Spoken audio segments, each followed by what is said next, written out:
Uno de sus augurios fue: la herida que ha propinado este rey es tan grande que es incurable para la nación. Y de hecho, más que augurio, se convirtió en profecía, porque la nación no pudo reponerse de esto.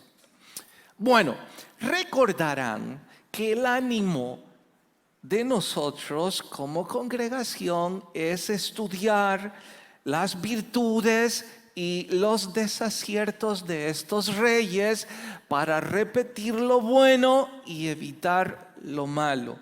Cabe recalcar que hoy no hay nada bueno que repetir. Hoy solo hay mucho de malo que evitar. Aunque sí vamos a ver una virtud, pero no del rey, sino de un profeta que aparece en escena. Bueno, esto y más vamos a estudiar en el sermón de hoy titulado "No llamen a sus hijos Acaz". Es que la costumbre es que nombramos a nuestros hijos porque nos recuerdan una época, un héroe o algo emblemático, espiritual, deportivo o lo que fuera. Yo no recuerdo muchos chicos que se llamen Acaz, aunque sí hay muchos David, hay muchos Jacob, hay muchos Gamaliel, pero Acaz parece que pocos, aun cuando su nombre traducido al español rozaría con algo espiritual. En fin, nadie se le ocurra nombrar a su hijo Acaz. Segundo de Crónicas, capítulo 28. Vamos al verso 1. Segundo de Crónicas, capítulo 28. Así sentaditos. Vamos a ver mucho ahora la escritura. Así que sentaditos leemos el primer verso. ¿Listos? Dice: de 20 años era Acaz cuando comenzó a reinar, y 16 años reinó en Jerusalén. Mas no hizo lo recto ante los ojos de Jehová como David su padre. No olviden que la expresión David su padre no es literal, es retórica. David era algo así como el tatarabuelo, pero se menciona al más emblemático.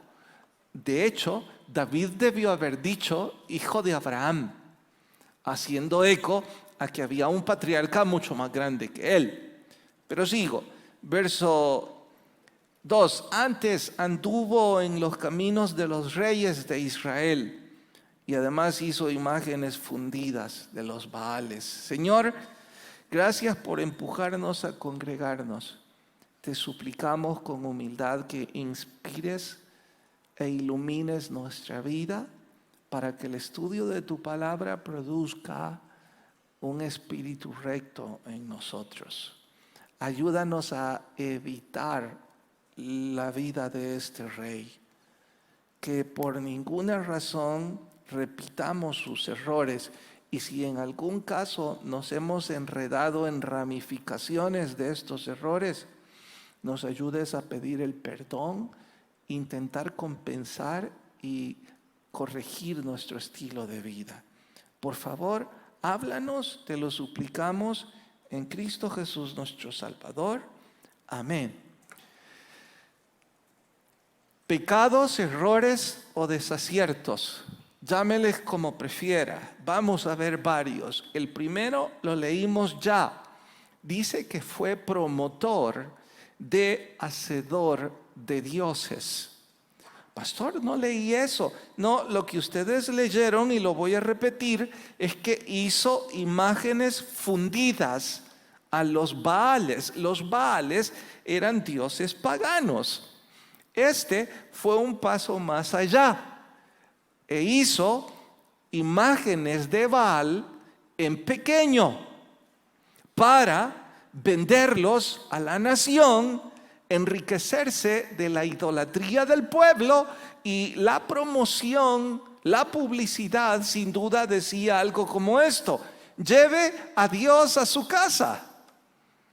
Y como hay una cantidad de personas aún hoy día que nos dejamos enredar por palabras de hombres, pues eran cientos los que llevaban a Dios a su casa. Este se enriqueció del espíritu politeísta de Judá, cayendo en terribles pecados. Pero ese apenas es el primero. Mire ahora el verso 3, 28:3. Quemó también incienso en el valle de los hijos de Hinnom, e hizo pasar a sus hijos por fuego, conforme a las abominaciones de las naciones que Jehová había arrojado de la presencia de los hijos de Israel. Asimismo sacrificó y quemó incienso en los lugares altos, collados y debajo de todo árbol frondoso. Bueno, pero lo que vamos a hacer énfasis en este punto es a que hizo pasar sus fuegos por el valle de los hijos de Hinnom. Ahora, me preguntarán, predicador, ¿y eso qué significa? Bueno, aun cuando les parezca grotesco, es que lo es. Y no veo otra manera de decirlo. Es no brutal, es psicótico, es enfermo, es bestial. El asunto es que él, sus propios hijos, los sacrificó a una divinidad llamada Moloc, que era simple y sencillamente el dios de los amonitas, cabeza de buey y cuerpo de hombre. Pero este estaba esculpido de tal modo que sus brazos se extendían para recibir a un bebé.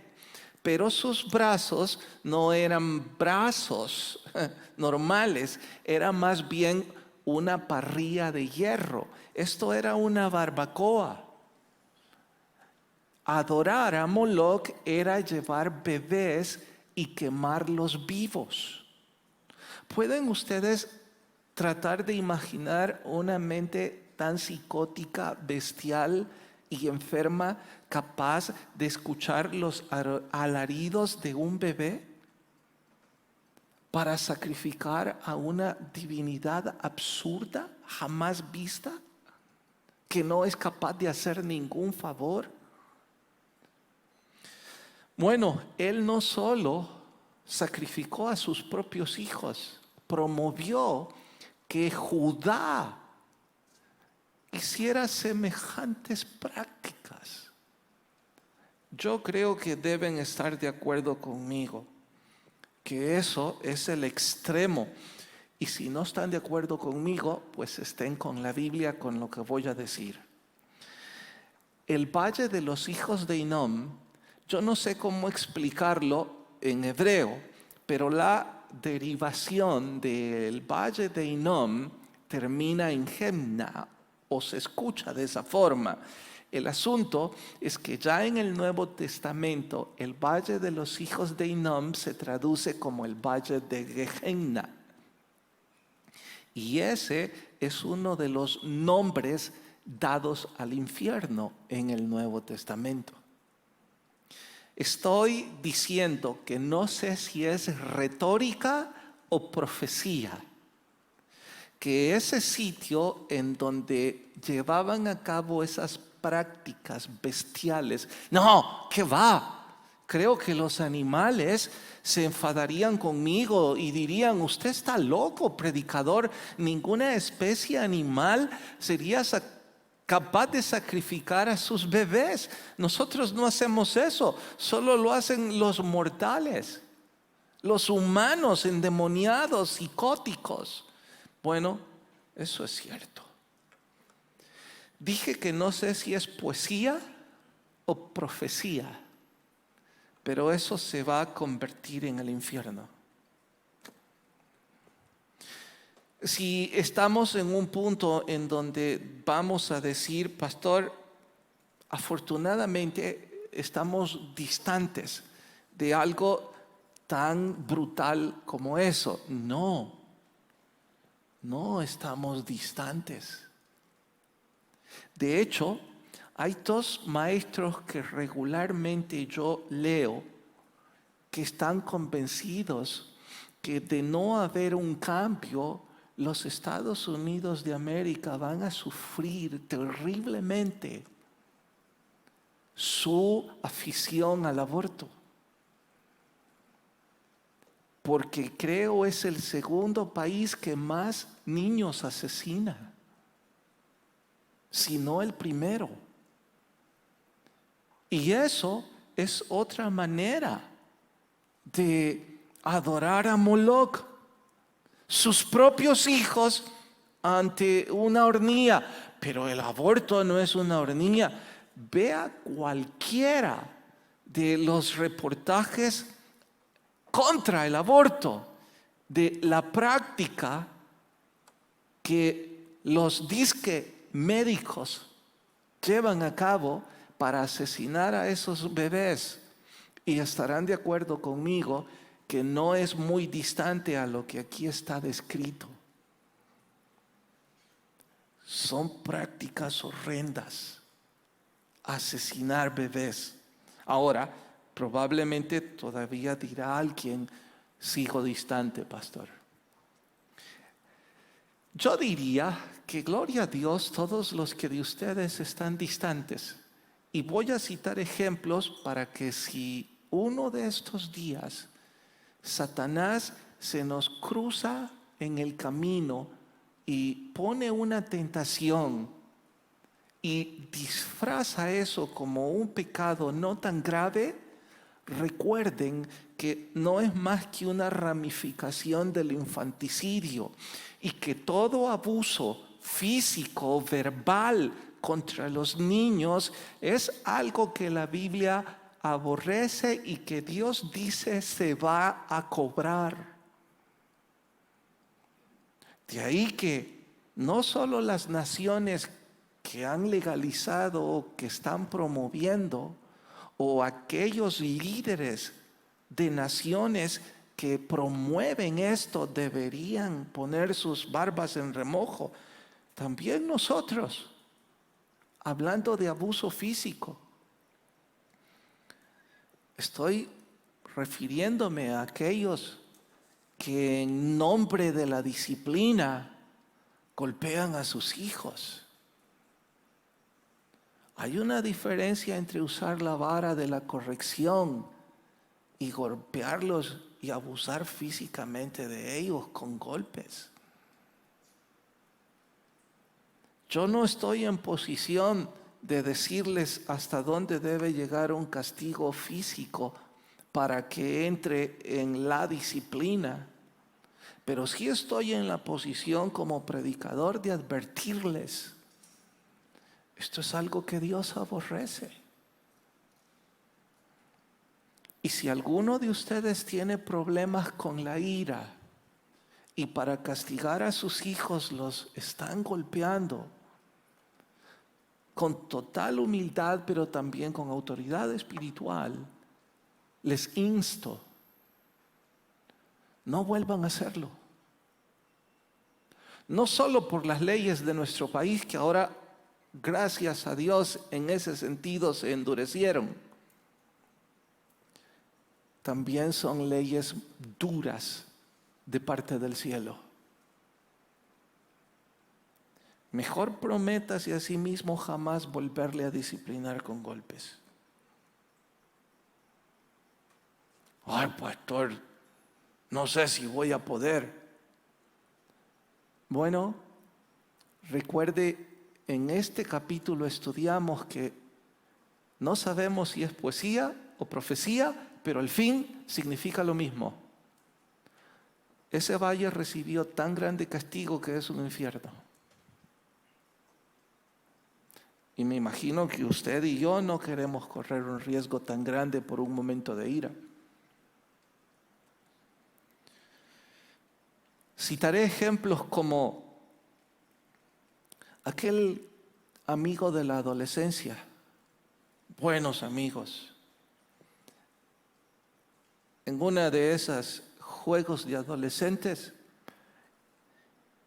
él dejó embarazado a una de las niñas de la colonia en donde vivíamos. Los papás de él tenían bastante más dinero que todos. En cuanto se hizo el escándalo y se supo, por supuesto que nuestro amigo se fue a vivir a Estados Unidos. No fue a estudiar. Los papás querían alejarlo de la responsabilidad de cuidar de ese bebé. Y ese es un pecado que se deriva del abuso infantil. Y pueden estar seguros que esos papás deben ese pecado. Porque ese niño creció sin papá, sin ayuda. Fue culpa de esa niña. Ella se dejó embarazar. Ella quería enredar a nuestro pequeñito. Nuestro pequeñito es un santo.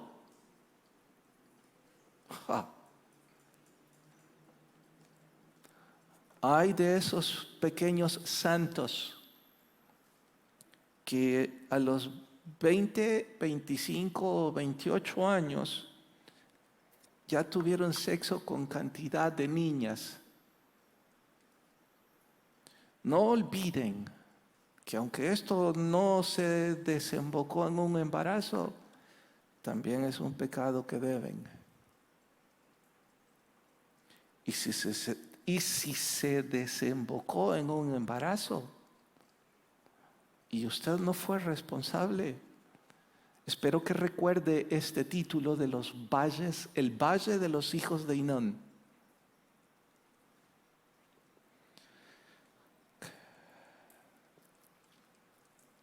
En aquel tiempo, algunos de los cantautores no cristianos componían poesía hermosa que advertía el peligro del aborto. Supongo que los de mi época, cerca o lejos, recordarán ese hermoso poema de Cuando agosto era 21. Y cómo ese cantante narra la triste historia de una niña que aborta a su bebé porque su novio la abandona y su maestra o maestro, no recuerdo, le enseña cómo se hace bien el trabajo mal.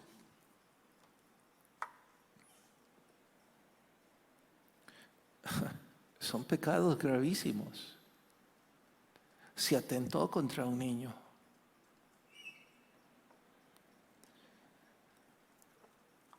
Embarazó a la señora o a la niña o a la trabajadora que ayuda en los quehaceres de la casa.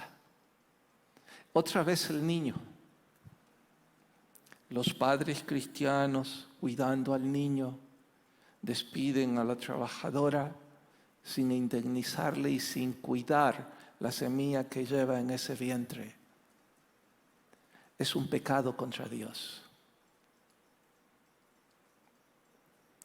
En forma abierta. No haberle dado su apellido es un pecado que usted debe. Y si hay hombres ahora que están diciendo, hombre, pastor, nunca pensé algo como esto y la verdad es que yo tengo por allá mi hija que yo nunca reconocí. Bueno, quizás hay tiempo de pedir perdón y compensar sus errores antes de recibir la paga.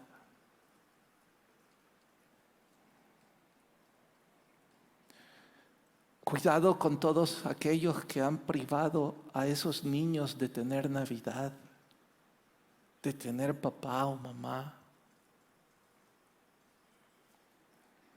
Cuidado con esos padrastros o madrastas que maltratan a el chico o la chica que no tiene culpa, a ese bebé que se volvió su enemigo, siendo inocente delante de Dios y delante de esta sociedad. Aquí solo hay dos culpables en ese acto. El que concibió y la pareja que se desquita con el que concibió. ¿Y saben? No he estado, el único ejemplo extra comunidad religiosa fue el de mi amigo de la adolescencia. Todos los demás fueron ejemplos que he escuchado en esa oficina durante 30 años de ministerio. Sin decir los otros 40 ejemplos. Bueno, tal vez no estamos tan distantes. Tal vez es un tiempo de pedir perdón, corregir y enmendar. De hecho, verán que a este rey se le dio la oportunidad. Pero la herida, como dijo bien el profeta Isaías, ya era tan grande, o Jeremías, que no tenía cura. Sí hubo algo bueno en este capítulo que van a ir a leer a casa. Vean el verso 9. Pero no del rey. Lo bueno es de un profeta. Había entonces ahí un profeta de Jehová que se llamaba Obed. Si va a tener un chico y está buscando nombre, sabe que no debe ponerle Acaz y probablemente Obed sea una alternativa. El cual salió delante del ejército cuando entraba en Samaria y les dijo: he aquí Jehová Dios de vuestros padres por el enojo contra Judá, y es largo, así que se los voy a resumir. El pecado de pasar a sus hijos por el valle de Hinnom y promover a que otros lo hicieran fue tan grave, porque es grave, que de inmediato recibió el castigo. Y Dios quitó su escudo protector y de inmediato Siria e Israel atacaron por dos frentes hasta casi destruir a Judá. Digo casi porque sabemos que el linaje no se podía perder, Dios no lo iba a permitir. Por eso solo permitió el duro castigo de estos frentes. Cada una de estas dos naciones propinó tal paliza con miles de muertos.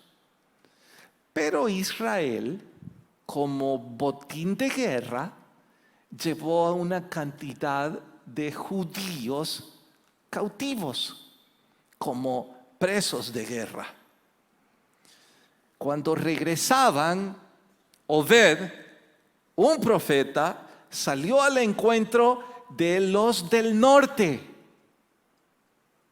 y con agallas únicas les dijo: no sumen pecado a pecado.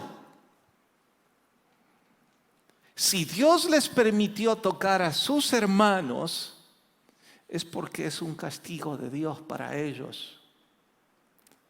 Pero no sumen al pecado de estos vuestro pecado, porque les será contado como a estos. Parece que los del norte en este momento tenían más sensatez y respeto, porque cuando oyeron la advertencia, la profecía y vieron la autoridad espiritual de Obed, algunos de los líderes dijeron: paren ahí, dejen a los hombres, lleven todo lo demás hasta nuestra tierra, pero no a los prisioneros. Aliméntenlos, vístanlos, cúrenlos y regrésenlos. Y eso calmó la ira de Dios sobre los israelitas. Ahora, ¿por qué quise mencionar esto si es de imitar? Refiriéndome al coraje y las agallas de este profeta. Imagine enfrentar a un ejército que venía con un botín de guerra. Y con total autoridad decirles: no sumen pecado a su pecado. ¿Qué es lo que hay que imitar? Bueno, el coraje, el valor para compartir lo que Dios ha puesto en ese hombre o en esa mujer. Que debe llevarnos a la reflexión si nosotros tenemos ese coraje y ese valor para compartir nuestra fe. Alexa me dijo hoy, mientras llenaba la guía: hey, pastor, qué detalle de nuestro Señor. El libro afín, hablando de discipulado, a la par de la Biblia, diciéndonos discipulado. Ayer Pablo diciéndole a Timoteo: no te acobardes ni te avergüences de compartir tu fe. Ahora encontramos a Obed lleno de valor. Pablo dice: Dios no nos ha dado espíritu de cobardía. Y dice allí mismo a Timoteo de que un soldado no se enreda. Bueno, yo no voy a insistirles más esta vez. Aquellos que debemos tomar el coraje para compartir nuestra fe, que el Espíritu Santo nos está gritando desde hace ratos, y que cumplamos con ese llamado discipulador que no es opción. ¿Por qué no voy a insistir?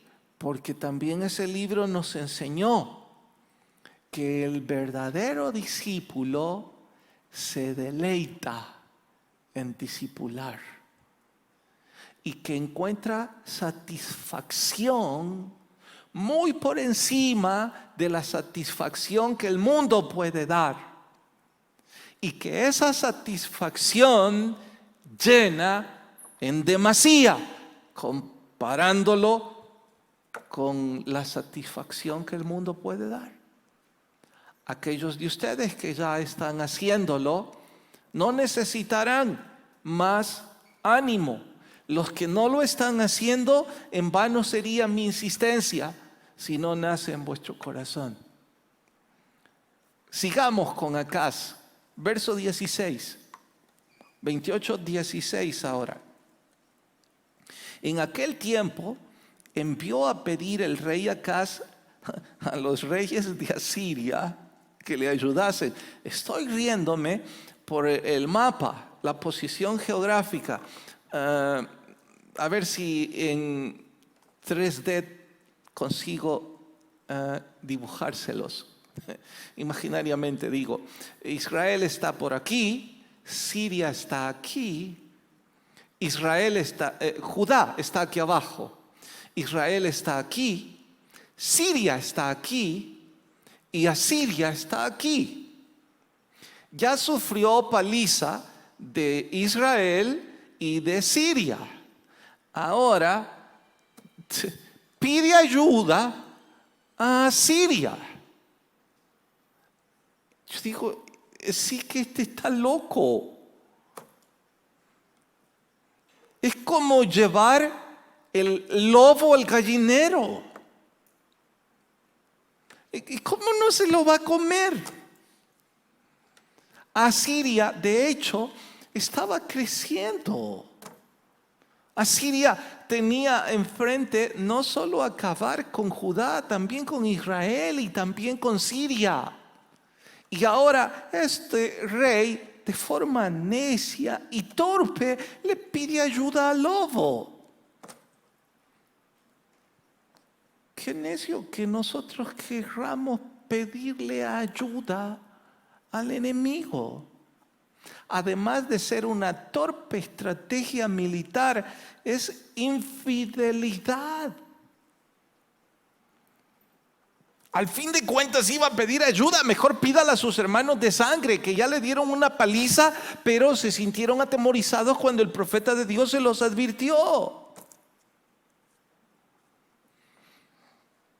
Pero en realidad quien debía pedir ayuda era Dios. Y saben, en el segundo libro de Reyes, en el pasaje paralelo que no vamos a ir, aparece que a través de Isaías, esta vez no fue Jeremías, fue Isaías, Dios les da la oportunidad de retractarse y de pedir una señal incluso para corregir.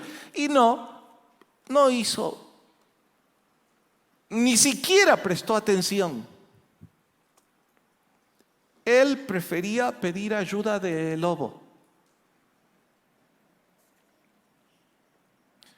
Cuando se está acostado de espaldas, dijo un famoso escritor, solo se puede ver para arriba.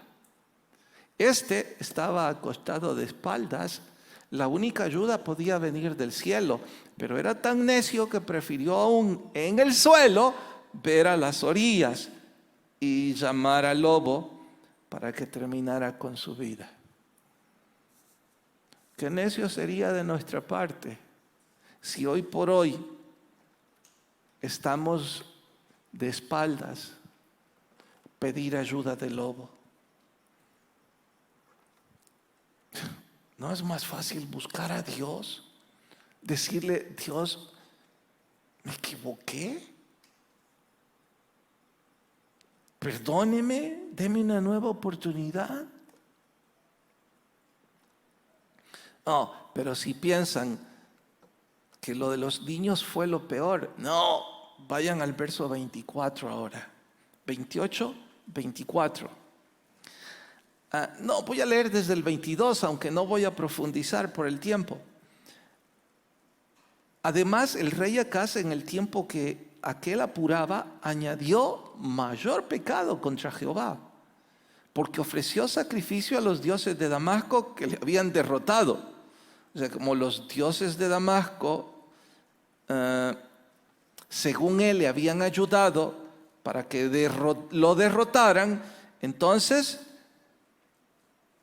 pidió ayuda a los dioses de Damasco, pues que los dioses de los reyes de Siria le ayudan. Yo también ofreceré sacrificios a ellos para que me ayuden. Bien que fueron estos su ruina y la de todo Israel. Qué terquedad, ¿no? Seguir buscando en el enemigo la ayuda en lugar de ser humilde y buscarla en Dios. 24. Además de eso, recogió Acaz los utensilios de la casa de Dios y los quebró. Esto es lo peor. Y cerró las puertas de la casa de Jehová y se hizo altares en Jerusalén en todos los rincones. Bueno, estoy enojado con Dios, así que voy a cerrar el templo, voy a vender estatuillas de los dioses de Damasco, adórenlos en sus casas y que ya nadie vaya a adorar a Dios. Estoy enojado con él.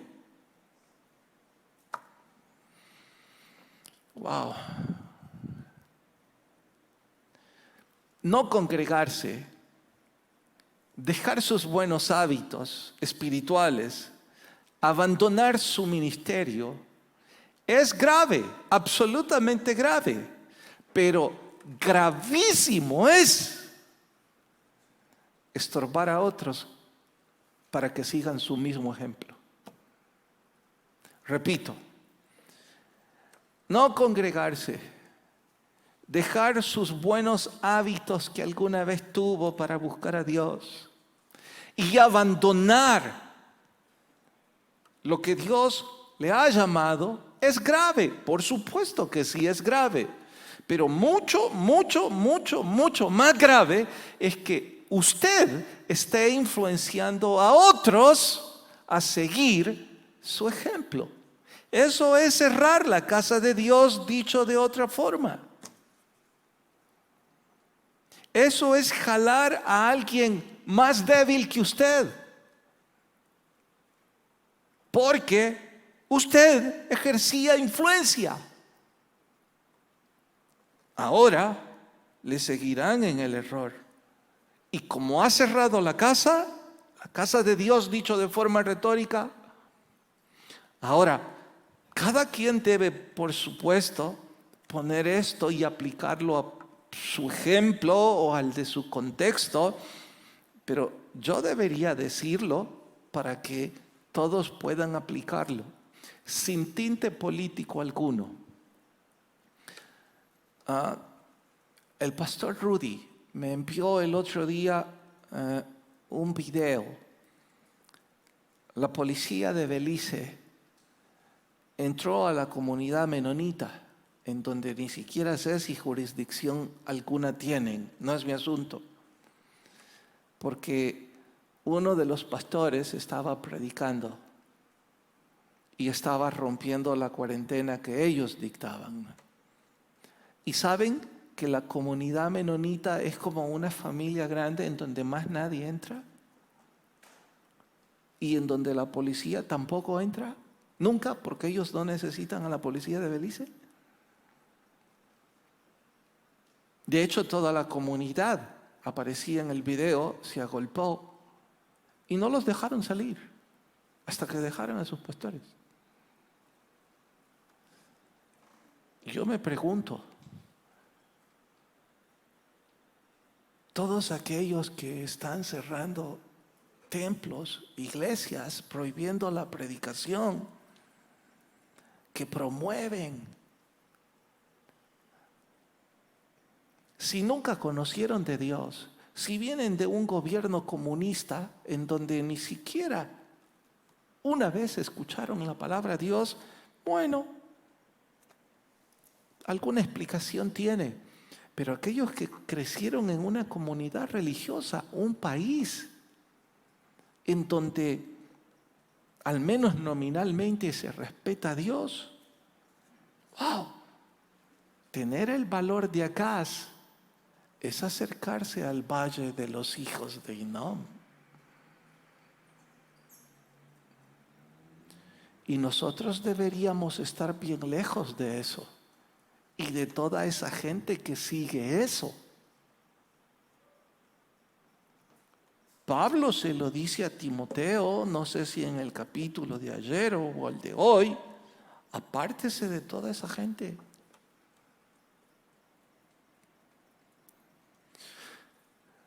Es mejor un día en la casa del Señor que 1000 fuera de ellos. Me alegraré con los que decían: a la casa de Jehová iremos. Acaz conocía esos poemas. Acaz conocía que su tatarabuelo escribió: es mejor un día en la casa de Dios, para él tener el valor de cerrar la casa de Dios. Bueno, yo no estaba contando esto y comparándolo con el hecho de apartarse de Dios y decir que es peor, no solo apartarse, sino hacer que otros se aparten para decirle: mire, si va a pecar, al menos cometa el pecado menos grave. No, esa no era mi intención. Mi intención era decirle y decirme a mí mismo: repitamos lo que el salmista dijo: mejor es un día en la casa de Dios que 1000 fuera de ellos. Me alegré con los que me decían: a la casa de Jehová iremos. Abramos nuestro corazón al Señor. Y si caímos en 1 o 2 o 3 de los pecados que aquí refiere, la Biblia dice que Dios nos perdona si llegamos con un corazón contrito y humillado. No a intentar cerrar la puerta de donde se predica nuestro error. No intentar acallar al que está gritando nuestro error. Es más bien pedir el perdón al Señor y empezar una nueva vida en Cristo. Algunos quizá pensarán: pastor, pero algunas de estas cosas son errores viejos en mi vida. Eso sería como ir a escarbar. Bueno, si ese es el caso, le va a costar un poco más. Pero si no es el caso y las personas a las que hemos ofendido están cerca de nosotros, arrepentirnos es intentar corregir y compensar el error. Es pedirle al Señor la oportunidad para enmendar la ofensa y pedirle al Señor la oportunidad de tener una nueva vida en Cristo. Pero eso es una decisión que deben hacer en su corazón. Oramos.